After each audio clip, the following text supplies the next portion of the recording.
"Rachel, I will protect you for the rest of my life."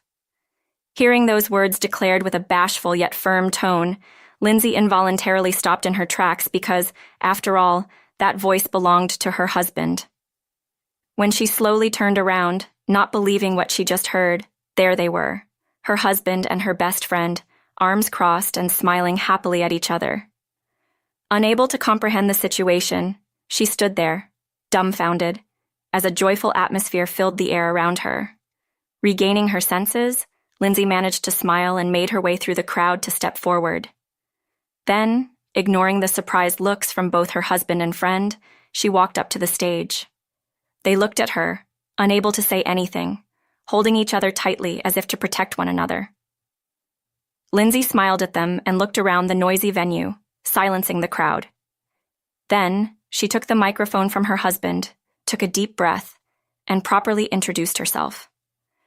"I am the wife who wasn't protected. My name is Lindsay, a 26-year-old housewife. My family runs a high-end steak restaurant, and I've been helping out there even after getting married. I have a friend who I've been close with since high school. Her name is Rachel. She's someone I can call my best friend. Rachel is flashy, but has a bright personality and is kind to everyone, always considerate.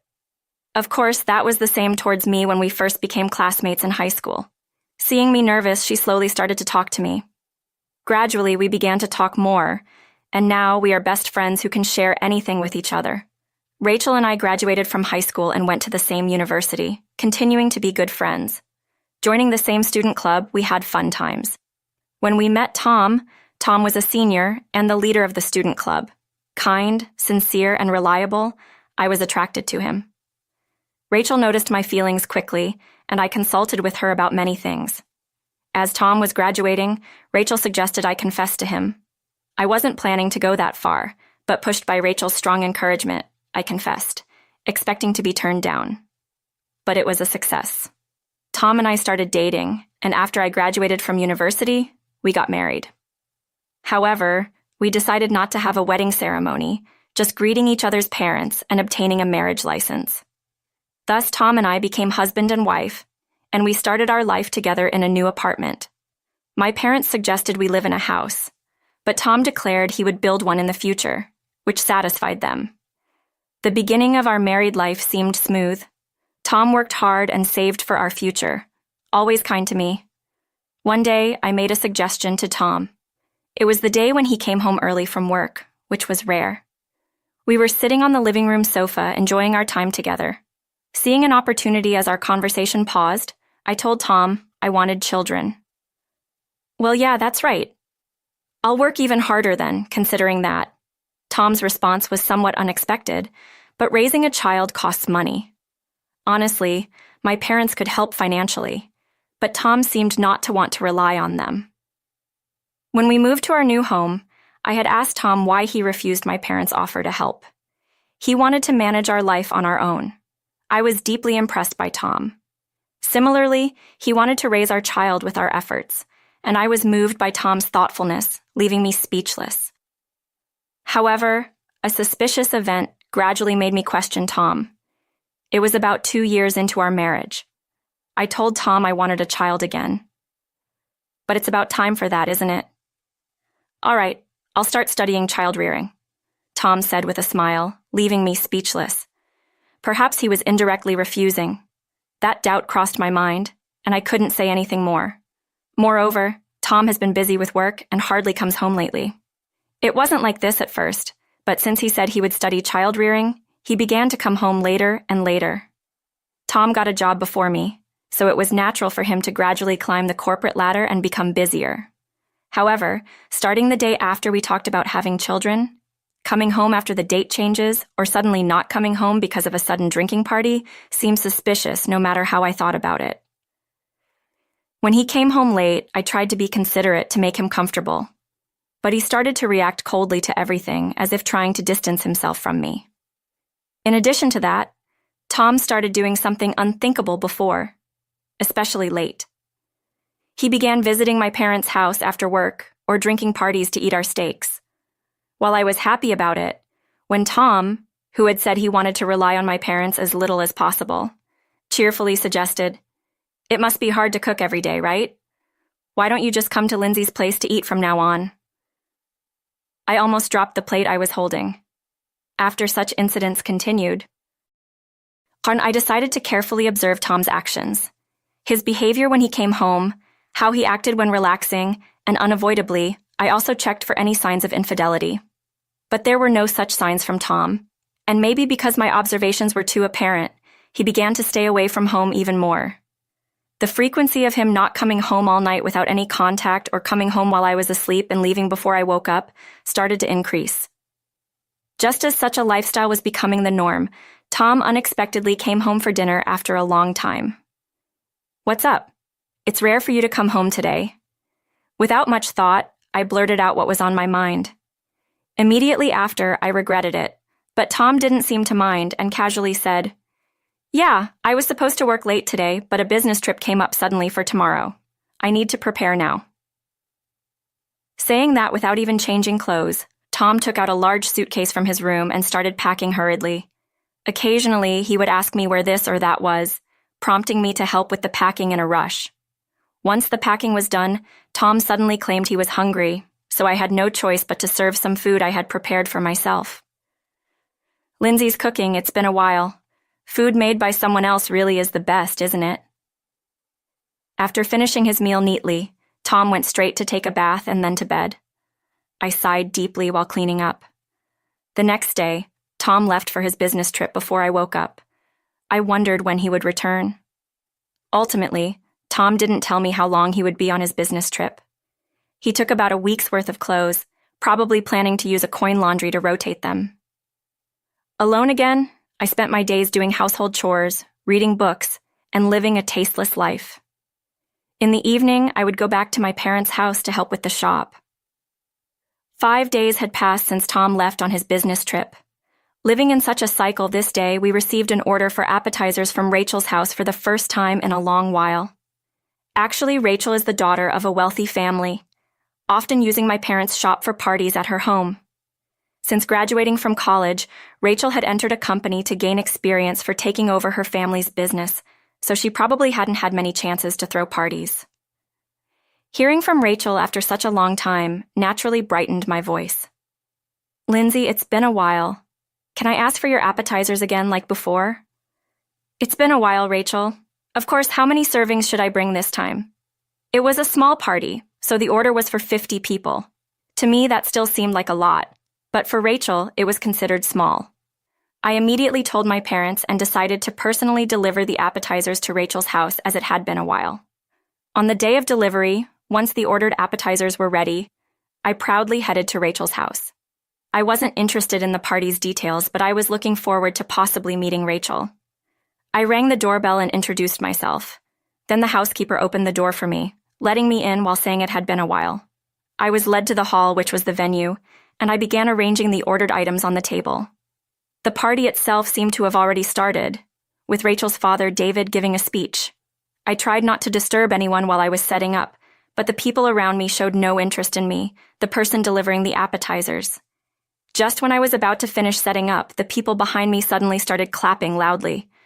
I was so surprised that I almost spilled the sauce I was holding, but I took a deep breath and managed to hold on. Then I heard someone stepping onto the stage and starting to speak. However, I recognized the voice, and just as I was about to finish everything and leave, I found myself stopping in my tracks. The next words I heard made my mind go blank. "Rachel, I will protect you for the rest of my life." Hearing that declaration bashfully made, I couldn't think of anything.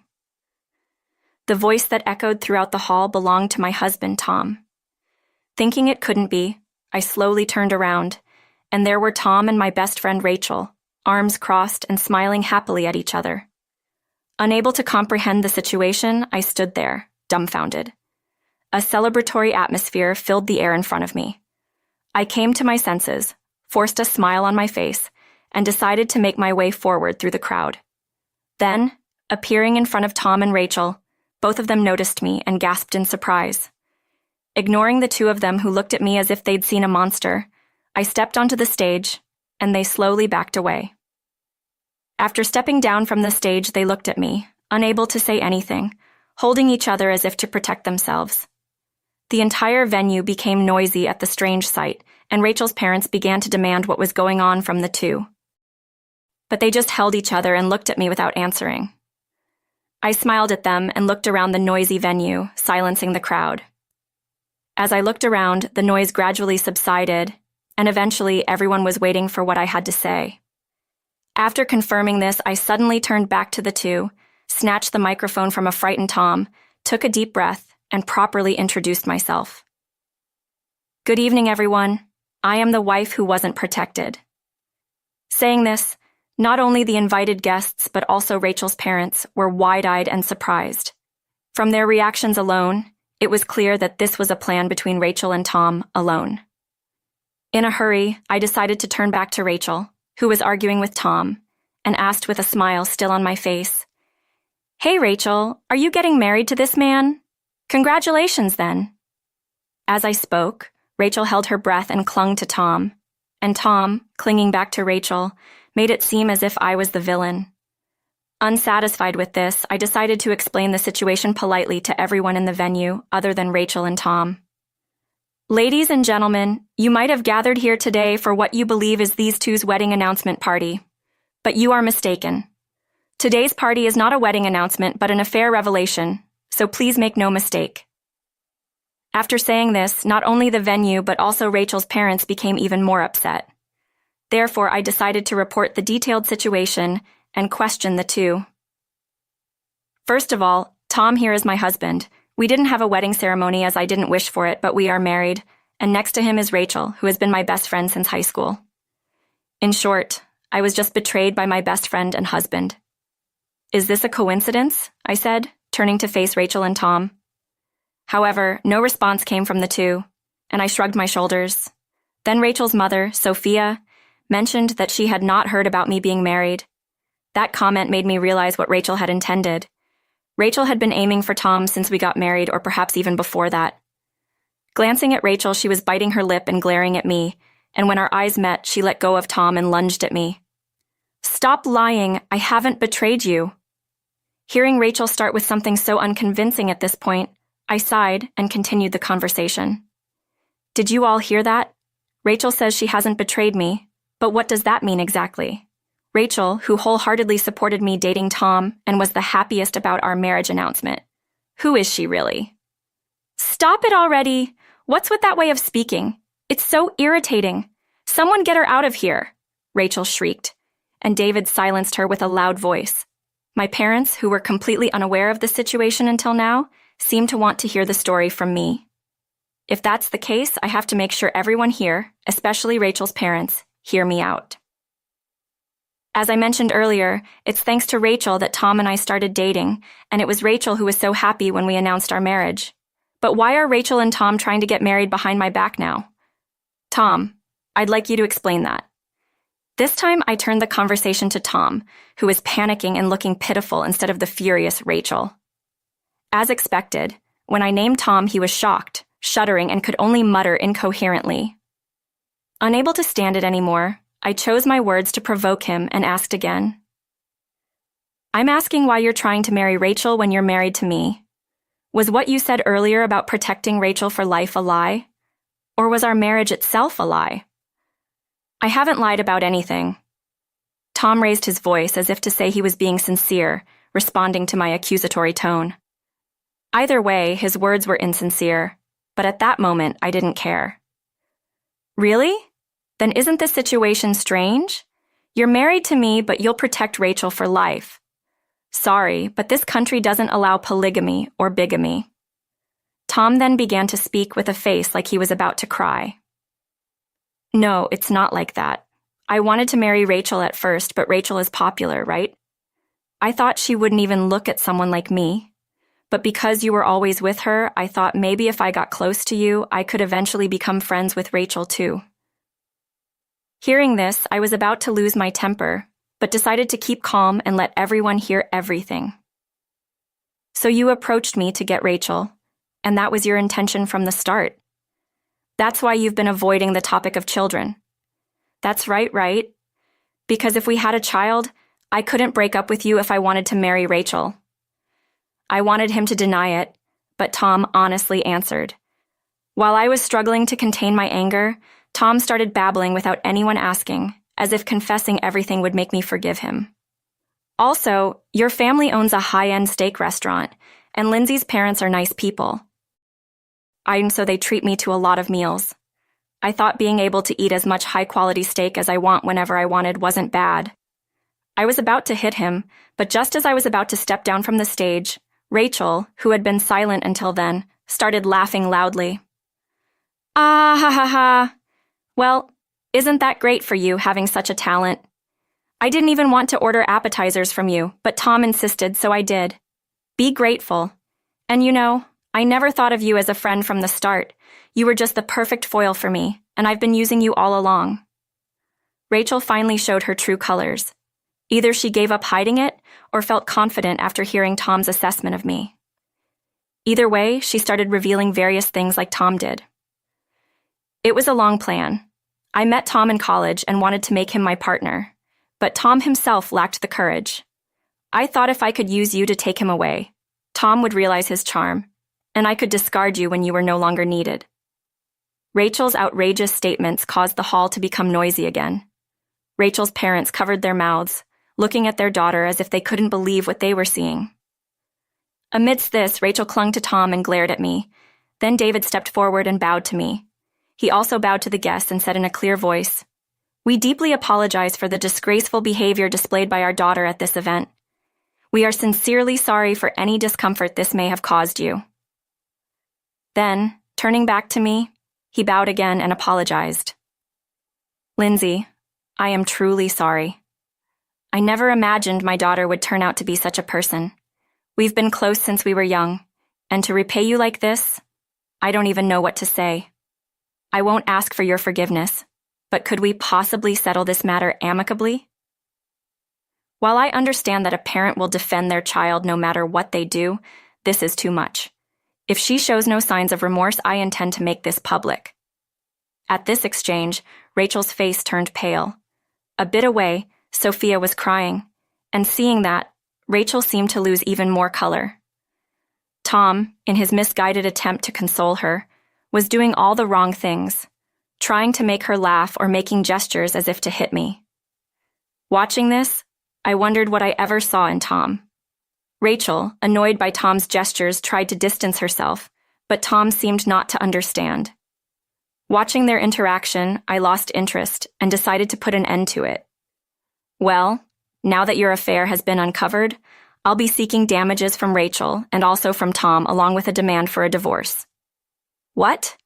Just because you weren't attractive enough, don't blame me for it, Rachel retorted with a look of utter disgust, and her parents were frantic.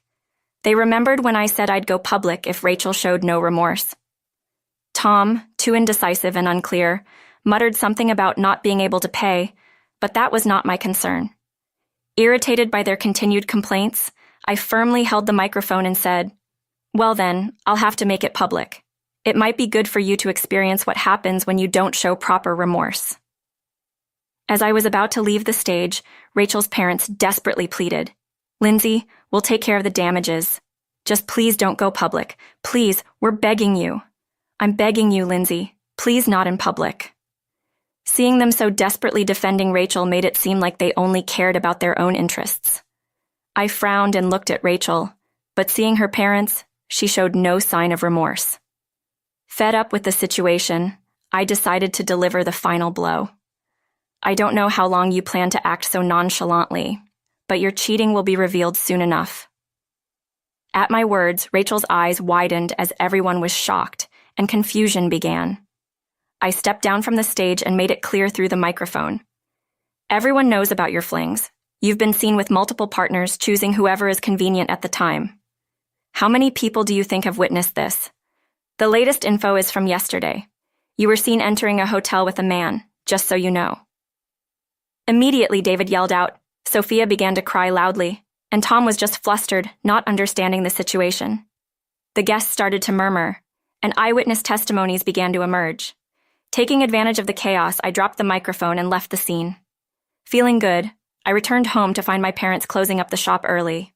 When I asked why, they mentioned it was just to prepare the order for Rachel's house. Seeing the opportunity, I helped my parents close up and then told them about what had happened.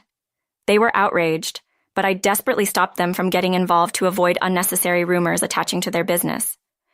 They reluctantly agreed, and we discussed the future. Divorce was a certainty, and we would deal with Rachel's family through lawyers. Tom, unsure of what to do in this situation, initially didn't want a divorce, but when faced with the final option of explaining to the parents-in-law, he quickly agreed to it. Even though society may view divorce negatively, he seemed to not understand at all why things turned out this way, which only made me angrier.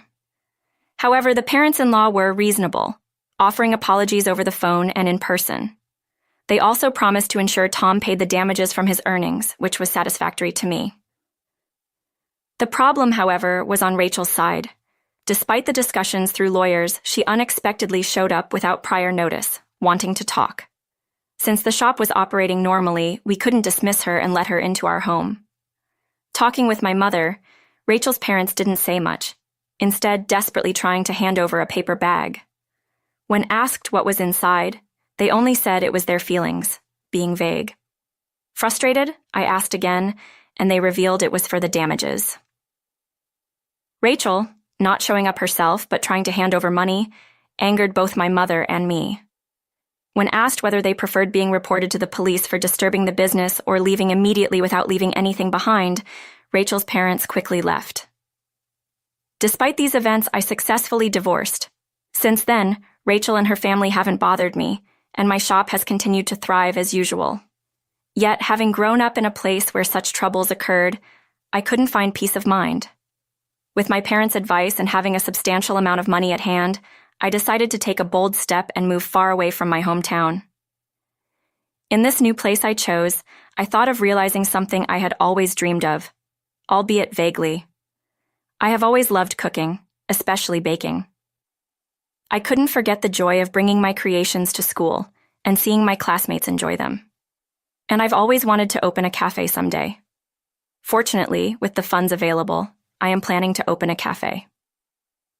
While relaxing in my new condominium, despite the tough times I've faced, thinking about the future now fills me